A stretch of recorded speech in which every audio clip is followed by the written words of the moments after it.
네, 안녕하세요, 샤스파입니다. 지금 산타페 페이스리프트 이렇게 나오고 있는데, 산타페 페이스리프트 외관을 하나하나 설명해 드리고자 합니다. 방향 지시등을 켜게 되면 저런 식으로 들어오죠. 하단부에 있는 데이라이트는 이게 미등이라서 그런가? 하단부에 있는 램프를 남겨두고 위에만 방향 지시등이 깜빡거리는 것을 볼 수 있습니다. 그리고 이 차량은 캘리그라피 트림이다 보니까 우드 옵션이 다 들어가 있는 차량이죠.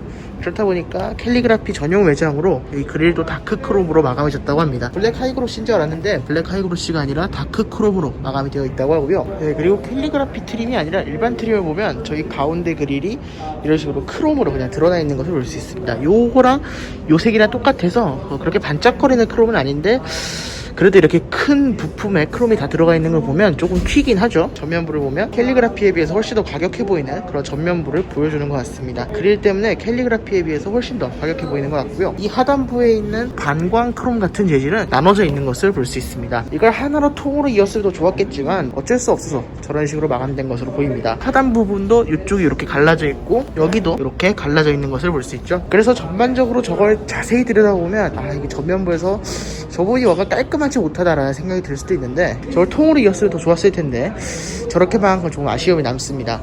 헤드램프를 켜게 되면 양쪽 램프가 불이 다 들어오고요. 이 아래쪽 램프는 무슨 역할을 하는지는 잘 모르겠는데 여기 아래쪽 램프까지 전부 이렇게 들어와 있는 것을 볼 수 있습니다. 그 다음에 삼각 형태가 여기도 마련되어 있는 모습을 볼 수 있습니다. 삼각대랑 그 다음에 아반떼 CN7 디자인 컨셉과도 비슷한 이 삼각형이 이렇게 마련되어 있는 것을 볼 수 있습니다. 휠은 캘리그라피랑은 조금 다른 20인치 휠이 들어가 있습니다. 이 휠도 20인치이긴 한데 캘리그라피 디자인은 조금 다른 20인치 휠이 적용되어 있습니다. 그리고 후면부 디자인을 보면 이런 식으로 리어 램프가 되어 있는데요. 이 중간 부분까지 이어질 것 같이 생겼는데 중간 부분까지 이어지지 않는 그냥 일반적인 테일 램프가 장착이 되어 있습니다. 이럴 거면 여기 빨간 줄을 왜 해놨을까 하는 생각도 약간은 드는 것 같습니다. 일단 여기 들어오는 이 램프는 후진등인 것 같습니다. 후진등이 여기서 들어오는 것 같고요. 방향지시등은 여기 하단부 범퍼 리플렉터 부분에서 이렇게 들어오고 있습니다. 산타페는 소렌토와 동일하게 LED 방향지시등으로 마련이 되어 있네요.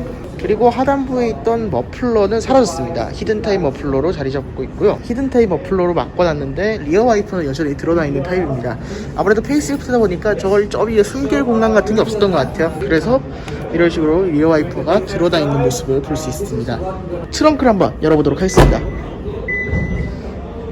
둘 다 시트가 뒤로 끝까지 슬라이딩이 되어 있는 상태인데요. 이 차량은 5인승 차량입니다. 그래서 7인승은 여기 수납판밖에 마련되어 있지 않습니다. 7인승은 요만큼의 수납판밖에 없는데요. 5인승 차량 같은 경우에는 여기 수납함이 더 마련되어 있죠. 5인승은 이렇게 수납함이 더 마련되어 있어서 아마 5인승을 사시면 세차용품 같은 거 수납하기 굉장히 편할 것 같습니다. 여기는 왁스류, 여기는 닦는 타월 이런 식으로 분리해서 정리할 수 있겠다라는 생각이 들고요. 잡다한 물건 넣기도 굉장히 좋을 것 같다는 생각을 합니다.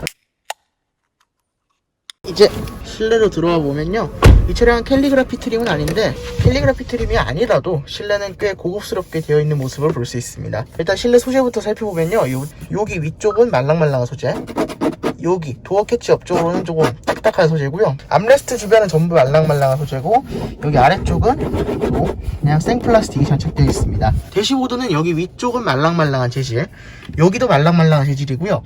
여기까지는 말랑말랑한 재질로 되어 있는데 전자식 파킹 브레이크 이 주변으로는 또 생플라스틱이 자리 잡고 있습니다. 그 다음에 많은 분들이 기대하셨던 이 계기판은 디지털 계기판으로 자리 잡고 있습니다. 그런데 아반떼와 같은 그래픽으로 장착이 되어 있어요. 일반적으로 요즘 현대차의 계기판은 RPM이 역방향으로 올라가는 계기판이었는데 이 산타페는 RPM이 제대로 정방향으로 올라가는 계기판이 장착이 되어 있습니다. 그리고 역시나 드라이브 모드에 따라서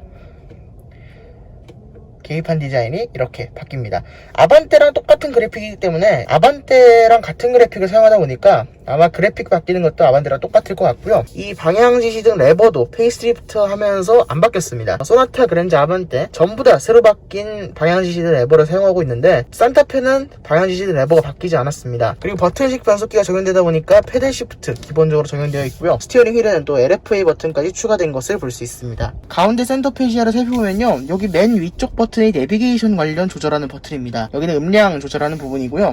또 이 부분은 줌인, 줌아웃을 할 수 수 있는 다이얼이 마련되어 있습니다. 여기는 내비게이션 조절하는 버튼이고, 그리고 이쪽은 공조장치를 조절하는 버튼인데요. 공조장치를 조절하면 이런 식으로 표시가 됩니다. 그래도 상시적으로 무슨 온도인지 확인할 수 없어서 조금 불편한 것이 있습니다. 온도를 조절하지 않고 온도를 보고 싶다면 이 클라이메이트 버튼을 눌러서 이 화면으로 들어가야 되는데 조금 불편하긴 하죠. 왜 기존에 있던 것까지 빼버렸는지는 이해가 잘 되지 않습니다. 여기 분할 화면에서라도 보일 줄 알았는데 분할 화면에서 보이지 않게 세팅되어 있네요.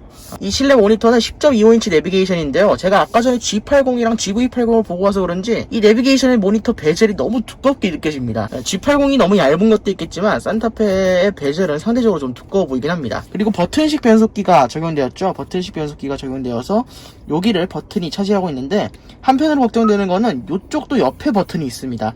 소나타랑 그랜저는 옆에는 버튼을 만들어 놓지 않아서 뭐가 여기 주변에서 버튼을 눌리면 기어 변속이 됐구나 라고 생각을 할 수 있을 텐데, 이거는 뭐 ISG를 오프한다거나 오토홀드를 누를 때 실수로라도 이런 단을 눌러서 변속될 수 있지 않을까 하는 약간의 걱정은 듭니다. 물론 버튼이 눌리는 감은 전혀 다릅니다만 그래도 어쨌든 똑같은 버튼 방식이기 때문에 이런 부분이 약간 걱정되는 부분이 있습니다. 이쪽 옆에는 ISG 오프, 오토홀드, 핸들 열선이 마련되어 있고요. 이쪽은 현재 4륜구동이 빠진 모델이라서 터레인 모드가 장착되지 않고 그냥 드라이브 모드만 장착되어 있습니다. 드라이브 모드는 이렇게 돌려서 변경할 수 있는 타입입니다. 그리고 여기에 통풍 시트와 열선 시트, 여기 조석 열선 시트, 조석 통풍 시트까지 다 마련되어 있고요.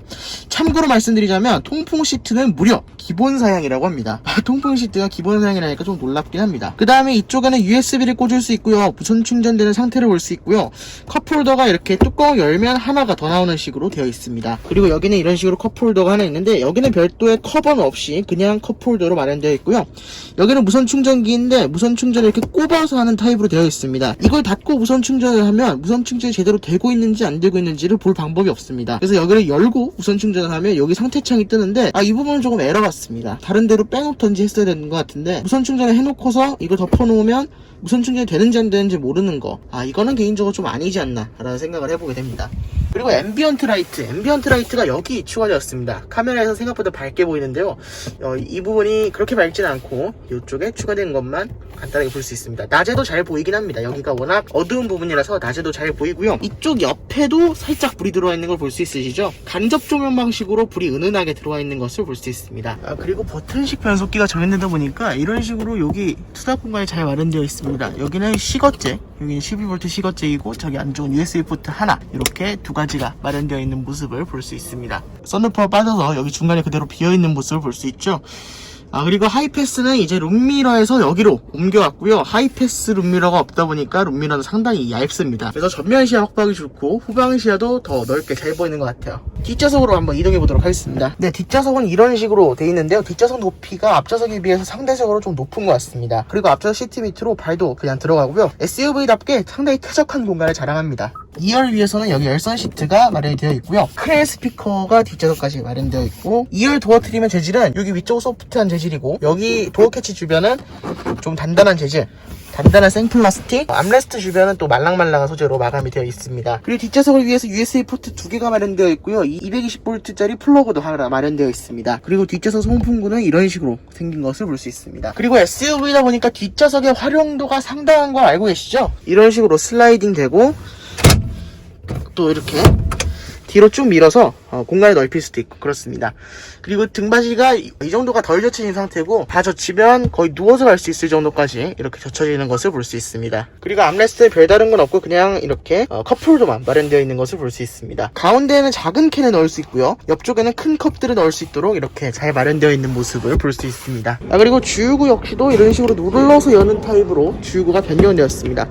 주유는 이렇게 눌러서 열고요. 그리고 트렁크 버튼에서도 약간 차이가 있는데, 트렁크 버튼은 산타페는 단순히 닫는 버튼밖에 없는데 소렌토는 닫는 버튼과 문을 잠그는 버튼 2개가 있는데 산타페는 하나밖에 없는 점이 조금 아쉽습니다. 그리고 지금 후방 카메라 부분을 보고 있는데 후방 카메라의 화질이 그렇게 좋은 편이 아닙니다.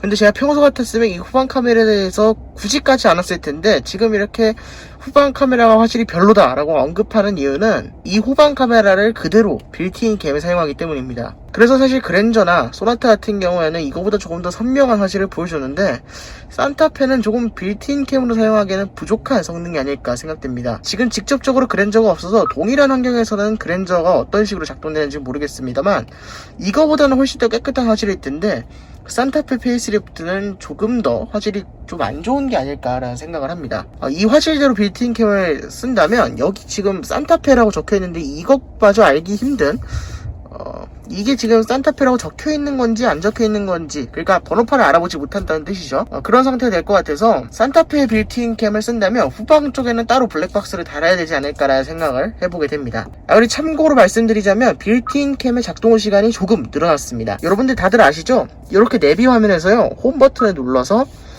빌트인 캠에서 여기 보시면 설정이 있습니다.